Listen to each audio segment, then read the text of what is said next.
or I'm doing a drive through town. Got some gypsy music in the background, which is good, because I'm going to talk about the making of the English working class.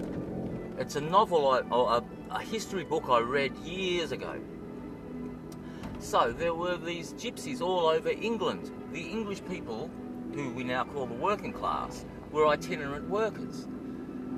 And the average family would have had 1 or 2 wagons, horse-drawn wagons, and they would have had a milking cow, and they would go from farm to farm doing the farm work, or they'll go to the seaside and do fishing, but they were free. They were free. And they went where they liked. And England has a lot of what they call common ground, and the common ground is for the common people. And you can just park your caravan on there, or you could. And people lived that way. And then came the Industrial Revolution. And in England, they made it illegal to be an itinerant worker. You had to live in a house. You couldn't live in a wagon anymore. And so once it was illegal, they built all these houses next to the factories and made people work in the factories, because these itinerant gypsy workers did not want to work in factories. The work was too hard, the hours were too long. They'd do it for a few weeks, get a bit of money, and then off they'd go to work on a farm, or go fishing, or go hunting, or just to make things like tinkers. Make clothes, make pots, and sell them. But they were no longer allowed to do this. They were forced to live in houses in estates near the factories, and forced to work in the factories.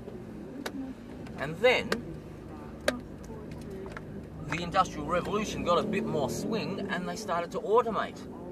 And then the factories didn't need so many workers, but these people didn't have their caravans and couldn't go back to their old lifestyle. They were now forced into unemployment. And then in England, all of the factories pretty much shut because they could be made cheaper in China. And so all of these people were unemployed. And these were the English gypsies. These were the gypsies. But what I'm getting to, I could have chosen a better route to go actually, to show you all the homeless encampments around here. I've just been out to a place called Coral Inn with my mum walking our dogs. Homeless people living there. At the St Leonard's Dog Park, there are homeless people. At the City Dog Park, there are homeless people. In the City Park, there are homeless people. Every park, everywhere you could set up a tent, but there's someone with a mask on. What a funny, strange thing to do. They must have some incurable disease or a really ugly face. But anyway, we are doing the full circle. There are all these people living in their cars and in caravans and in wagons and in four-wheel drives, or just in tents. So they are the new itinerant workers, but of course there's no work. They're the new itinerant Social Security recipients. So we're driving through town, looking at the people, trying to see if we can spot one of the local arse goblins so I can just yell abuse at them from the car as I go through. But what am I saying? People lived in caravans, didn't own property, and were free. Free to go where they want, free to choose their work, free to choose how many hours they wanted to work. But then we all got somehow enslaved into the factories. And then the factories closed, and now they give us office jobs. But they're squeezing us too hard. Interest rates have gone up. No one can even imagine buying a home unless they're rich to begin with. Arse goblins dwell around the library here because they're too cheap to use their own internet at home. Because they have no life. Bunch of arse goblins that just hang around the library being arsey to each other. Don't see any. Oh, well. I will get to yell at the arse goblins another day. Do not worry. When society breaks down a bit, I'll visit them in their homes and yell at them. But, right, so we've gone back to people living in wagons, itinerants.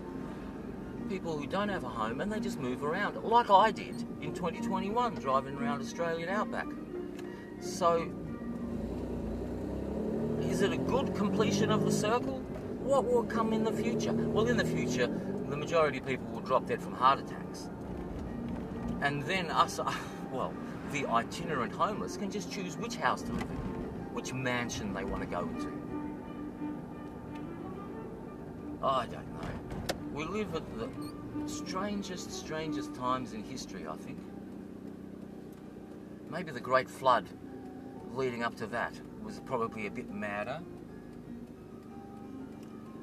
Maybe the lead up to World War II was quite crazy. But we have just so much madness at the moment. People dying everywhere, media silent. Oh, though, look, I'm going to extend this bloody blog. Actually, I'm going to do another one. So we've finished the Gypsy circle, and I'll move on to the next one.